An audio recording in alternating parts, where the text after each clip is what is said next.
뉴스 플러스 시작합니다. 이창용 한국은행 총재가 1분기 역성장 가능성을 시사했습니다. 갑자기 어두운 터널로 들어온 느낌이라고 말한 이 총재는 트럼프의 관세 정책을 볼 때 우리의 성장 전망이 너무 낙관적이었다고 반성하기도 했습니다. 자세히 들여다보겠습니다. 경제부 김예원 기자 나왔습니다.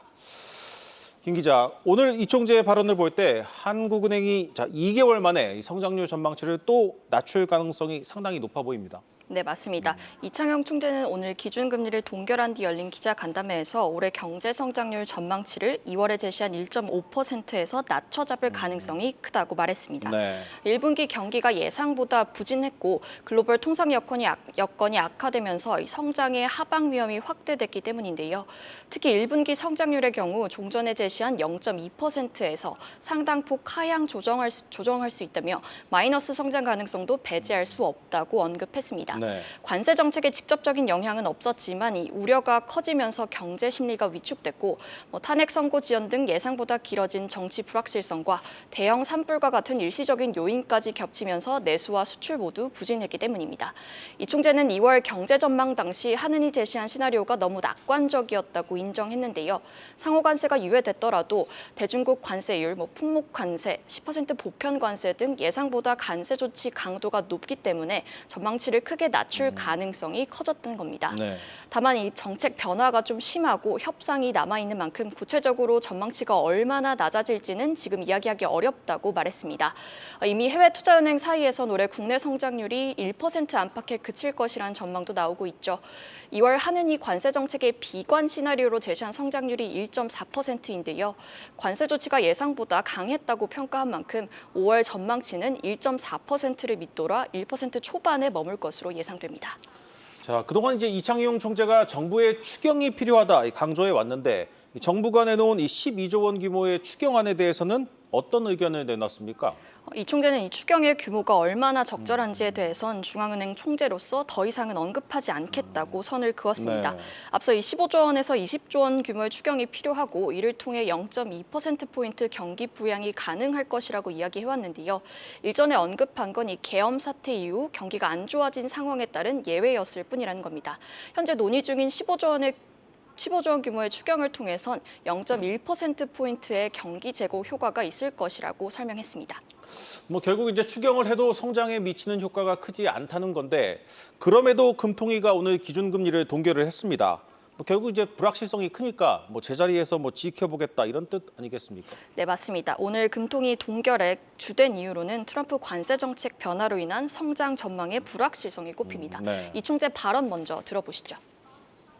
미국의 관세 정책의 변화라는 것 때문에 갑자기 어두운 터널로 확 들어온 그런 느낌이라 이렇게 어두워진 상황에서는 조금 스피드를 조정하면서 좀 밝아질 때까지 기다리는 게 좋지 않겠나 이런 생각이었고요. 미국 관세 정책의 강도와 이 주요국의 대응이 단기간에 급격히 변화하면서 국내는 물론 세계 경기에 대한 예측이 어려워진 상황을 터널 안에 비유한 건데요. 이 총재는 향후 전개에 대한 불확실성이 전례 없이 커졌다며 관세 협상 등 정책 여건의 변화를 조금 더 지켜볼 필요가 있다는 점에서 금리를 이번엔 유지하게 됐다고 설명했습니다. 여기에 또 원달러 환율의 높은 변동성도 금리 인하의 걸림돌이 됐는데요. 미중 간 관세 전쟁이 격화되면서 최근 2주간 이 원달러 환율이 1,410원에서 80원 사이로 오가는 높은 변동성을 보여왔죠. 변동성이 이미 이렇게 크게 확대된 상황에서 금리를 인하하면 외국인 투자자의 시장 이탈과 위안화 가치 절하 등으로 원화값이 재차 하락할 가능성을 우려한 거고요. 현재 1,420원대로 진입한 환율 수준에 대해서 이 총재는 한국의 펀더멘털보다는 조금 더 절하됐다고 평가했는데요. 국내 정치가 완전히 안정되지 않았고 또 국내 경제의 수출 의존도가 커 이 미국 관세 정책의 영향을 많이 받고 있기 때문이라고 분석했습니다. 다만 앞으로의 환율 흐름에 대해서는 이 관세 정책과 정치 불확실성이 안정되면 더 내려올 여지가 있다고 예측했습니다. 최근 트럼프의 예측할 수 없는 이 스텝을 보면 우리가 언제 이 어두운 터널을 지날지는 잘 모르겠습니다. 그런데 앞서 얘기한 환율에 더해서 그만큼 5월 금리 인하 가능성은 상당히 높아지고 있는 것 아닙니까? 네, 맞습니다. 경기 전망이 나빠진 만큼 5월 기준금리 인하 기대는 더 커졌습니다. 네. 오늘 금통위에서 이 총재를 제외한 금통위원 6명 모두 3개월 내 인하 가능성을 열어뒀는데요. 특히 신성한 위원은 이 경제와 물가만 보면 큰 폭으로 금리를 낮춰야 하는데 환율 가계부채를 고려할 때 이번엔 베이비컷이 적절하다는 소수 의견을 내기도 했습니다. 성장과 물가를 봤을 땐 금리 인하가 필요하다는 데는 이견이 없었던 만큼 5월 금리 인하가 유력하게 점쳐지고요. 다만 6월 3일 대선 직전 금리 인하가 정치적으로 부담스러울 것이란 우려도 있었죠. 이에 대해 이 총재는 정치적 고려 없이 경제만 보고 결정할 것이라고 강조했습니다. 네. 시장에선 한은 해 추가 금리 인하 횟수가 최대 1, 2회에서 더 늘어날 것이란 전망도 늘었는데요. 이 총재는 5월 경제 전망이 구체화된 후에나 추가 금리 인하 횟수를 결정할 수 있다고 여지를 남겼습니다. 네, 잘 들었습니다. 경제부 김예원 기자였습니다.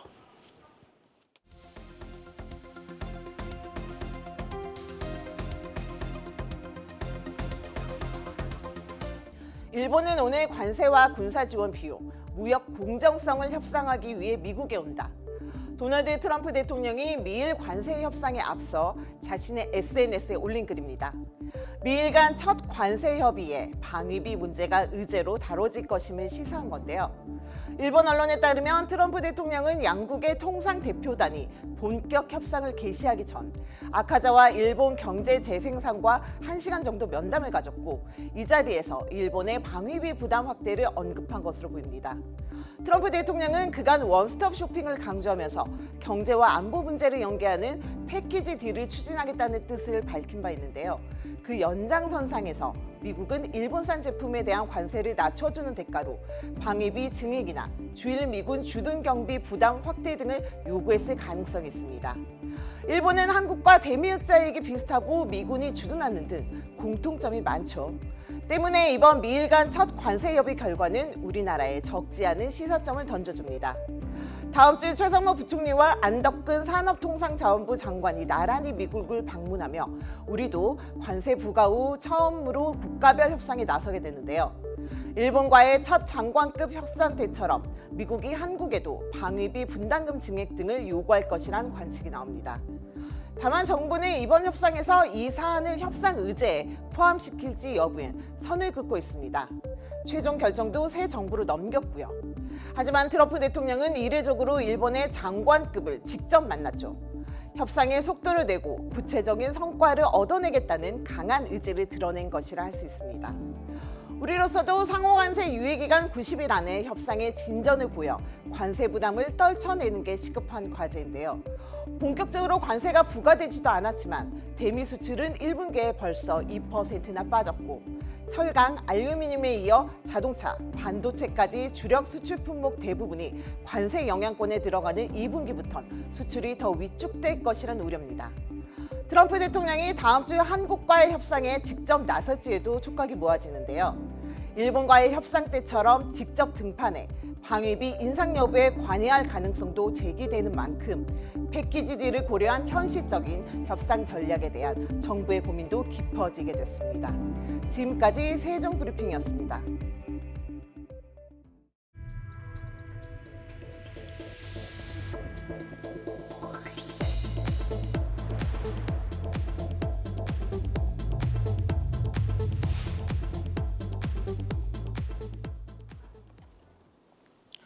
현대차그룹이 뉴욕 국제 오토쇼에서 4년 연속 세계 올해의 차상을 수상했습니다. 한 자동차 브랜드가 4년 연속 수상하는 건 이번이 처음입니다. 호세 무뇨스 현대차 사장은 이른바 현대 정신으로 핵심 시장인 미국 시장 공략을 위한 중장기 전략을 재정비하겠다고 밝혔습니다. 장서익기 기자입니다. Year car of the year 2025 Kia EV3.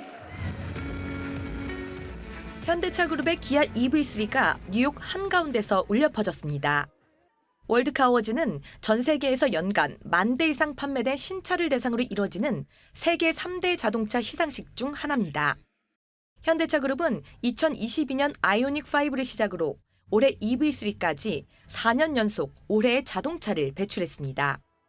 함께 본선에 오른 현대차의 캐스퍼 일렉트릭은 올해의 전기차 부분에 선정되며 글로벌 입지를 다졌습니다.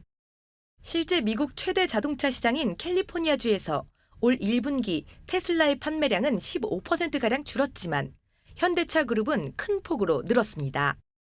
트럼프 대통령의 관세 정책이 과제로 남아있지만 현대차 그룹은 자동차 가격에 큰 인상 없이 현지화 전략으로 맞서겠다는 전략입니다. We have announced in the new plant of Savannah, we are producing, as you know, Ioniq 5, Ioniq 9, and then we are preparing for the next products we have not announced yet, Palisade, Ecoute. 새 규제 환경에 맞춰 중장기 사업 전략도 재검토하기로 했습니다. 오는 2030년 목표로 제시한 연간 판매량 550만 대와 총 주주 환원율을 조정해 현지화 전략에 반영한다는 계획입니다. Is an strategy that allows us to maximize the utilization of the capacity that we have in Korea while we grow with localization in key markets like the United States. 현대차 그룹은 이달 말까지 열리는 뉴욕 오토쇼에서 디올 뉴 팰리세이드와 제네시스 콘셉트카를 최초로 선보이며 본격적인 글로벌 시장 확대에 나섭니다. 한국경제TV 장슬기입니다. 대형 유통기업들이 잇따라 새 점포를 열면서 서울 강동구가 유통업계의 새로운 격전지로 변모하고 있습니다. 이마트가 5년 만에 서울에 새로운 매장을 열었는데 강동구를 낙점했습니다. 지난 1월 인근에 문을 연 롯데마트와 자존심 싸움을 예고하고 있습니다. 이지호 기자입니다. 아침부터 쇼핑카트를 끈 사람들로 긴 줄이 늘어섰습니다. 문이 열리기 전부터 대기하는 오픈런을 하는 겁니다. 이마트가 수도권에 처음 도입한 식료품 특화 매장이 오늘 개점했습니다.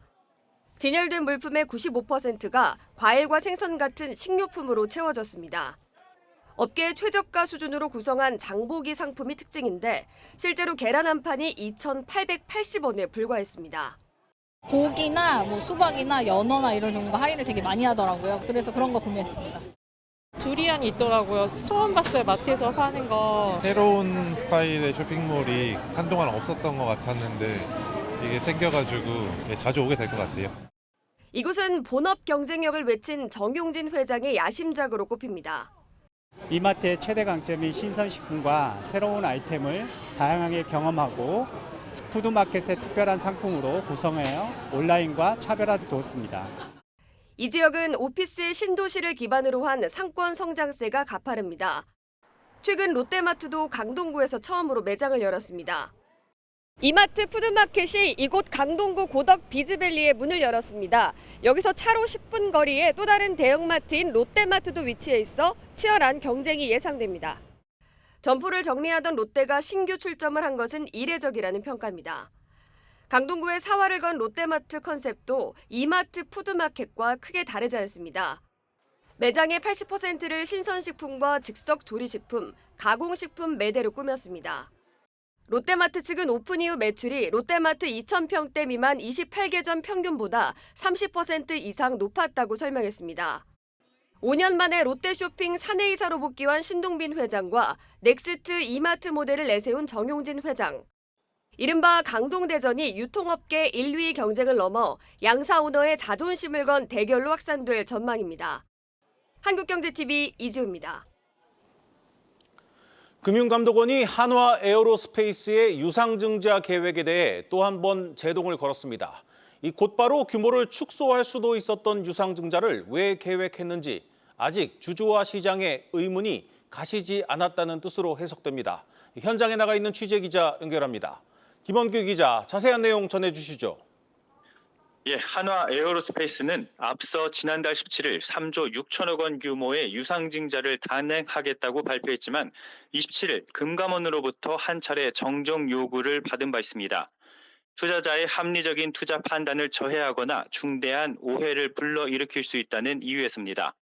이후 회사는 지난 8일 유상증자 규모를 2조 3천억 원으로 축소한 후 증권신고서 전반을 수정해 제출했습니다. 하지만 금감원은 이번에도 양적으로 굉장히 많이 수정했지만 여전히 기재에 미흡한 부분이 있다며 다시 한번 정정을 요구했습니다. 우선 금감원은 계열사인 하나오션 지분 매매와 관련해 내부 의사결정 과정이나 자금 사용 목적을 정정한 내용을 지적했습니다.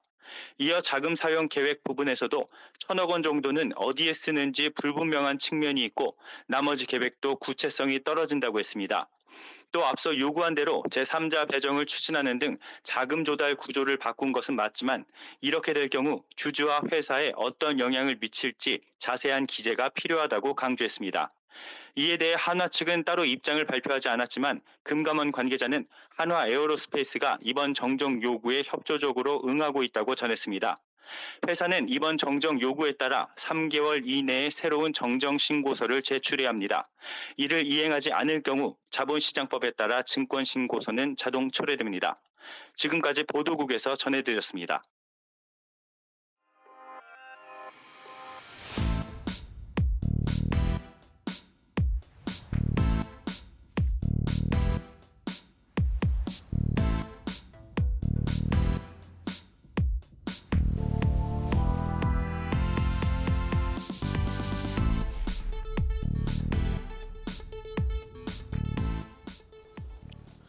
전국 곳곳에서 크고 작은 싱크홀 사고가 발생하면서 시민들의 불안감이 커지고 있습니다.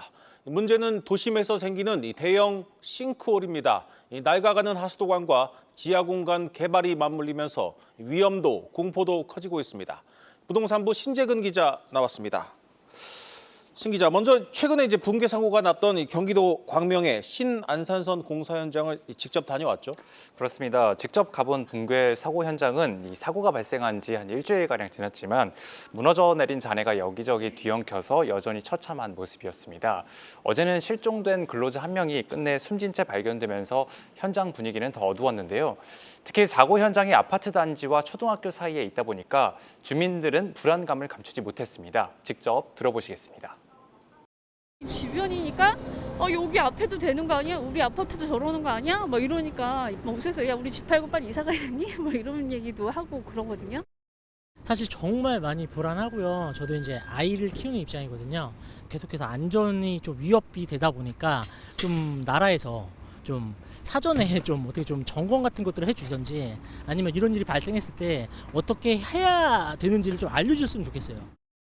최근 들어서 전국적으로 이 싱크홀이 발생했다는 소식이 유독 더 많이 들리는 것 같은데 실제로도 이 싱크홀 발생 건수가 늘고 있는 겁니까? 그건 아닙니다. 통계로 봤을 때는 오히려 줄어들고 있는 추세인데요. 국토교통부가 이 지하 안전, 집안 침하 건수에 관한 통계를 공개하고 있습니다.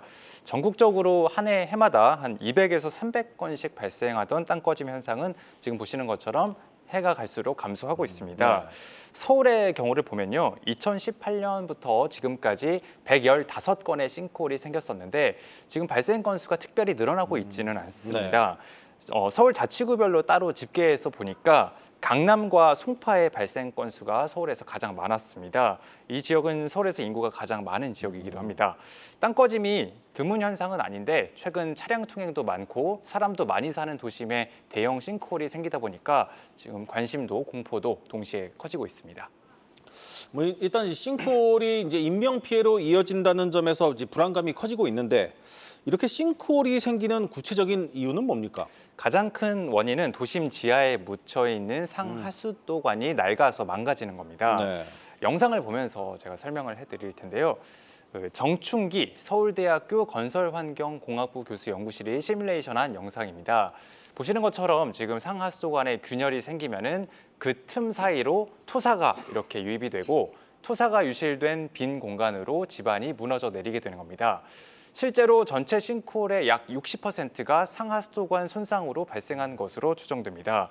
두 번째 원인은 바로 지하 굴착 공사인데요. 네. 최근 서울을 중심으로 지하철, GTX 공사는 물론 지하 공간을 활용하는 곳들이 많이 늘어나고 있는데 이게 땅 꺼짐의 원인으로 지목되고 있습니다. 얼마 전에 강동구 명일동에서 발생한 지름 20m짜리 땅 꺼짐도 서울 지하철 9호선 4단계 연장 공사가 원인으로 추정되고 있습니다. 전문가 얘기 들어보시겠습니다. 그래서 보통 터널의 막장, 터널의 끝이라고 그러죠. 제일 끝. 거기서가 가장 취약하기 때문에 거기서 많이 발생하게 되는데 그런 경우에는 전체 지표면에서부터 터널의 바닥까지 깊이가 20m 가까이 되기 때문에 싱크홀의 심도도 한 20m에 이르기도 하고요. 그리고 그에 따라서 무너지는 싱크홀의 크기도 10m 이상, 경우에 따라서는 20m까지 그렇게 발생하기도 합니다. 네, 갈수록 낡아가는 이 도심의 하수도 시설과 지하 공간을 생각하면 문제가 좀 심각해 보이는데 정부나 지자체는 어떤 대책을 마련하고 있습니까? 일단 국토부는 지금 사고 원인 파악에 주력하는 한편 지자체와 함께 잠재적으로 싱크홀이 발생할 수 있는 지역이 어디인지 이 부분부터 먼저 파악을 하고 있습니다. 대형 굴착 공사장이 대상인데요. 이때 지표 투과 레이더 GPR이라는 장치가 사용이 되는데 이것은 땅속의 빈 공간을 탐지하는 장비입니다. 서울시도 GPR이라는 장비를 이용해서 도시 광역철도 건설공사 구간과 주변 도로 지하 상태를 조사하기로 했습니다. 서울 시내 집안 침하 위험 지역을 나타낸 지도도 지금 공개할지 여부를 검토하고 있는데요. 원래는 집값에 부정적인 영향을 줄 수 있다는 이유로 공개를 꺼렸었는데 여론이 나빠지자 입장을 바꾼 걸로 보입니다. 현재 전문가 의견 수렴을 위한 절차를 준비하고 있고 구체적인 일정이나 계획은 오는 22일 예정된 서울시 의회에 긴급 현안 질의 때 윤곽이 나올 것으로 보입니다. 서울시가 이제 위험 지역 발표를 이제 꺼렸을 만큼 구체적인 조사 결과가 나오면 이 집값에도 영향을 미칠 수 있는 것 아니겠습니까?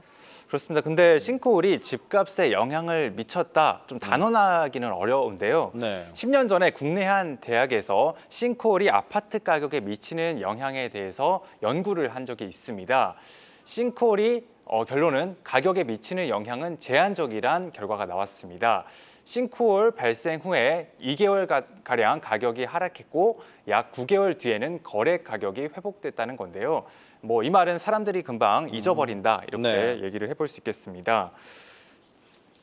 네, 하지만 최근의 사례처럼 서울 같은 대도시에서 대형 싱크홀들이 계속 발생할 경우 상황은 달라질 수 있습니다. 실제로 서울 하수관 중 절반 이상이 설치된 지 30년이 지났고 50년이 넘은 즉 교체가 시급한 하수관도 30%가 넘습니다.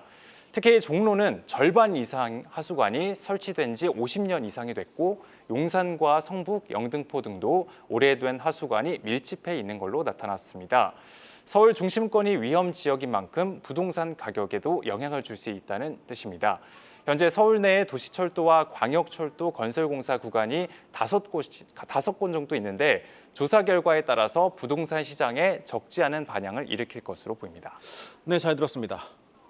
부동산부 신재근 기자였습니다.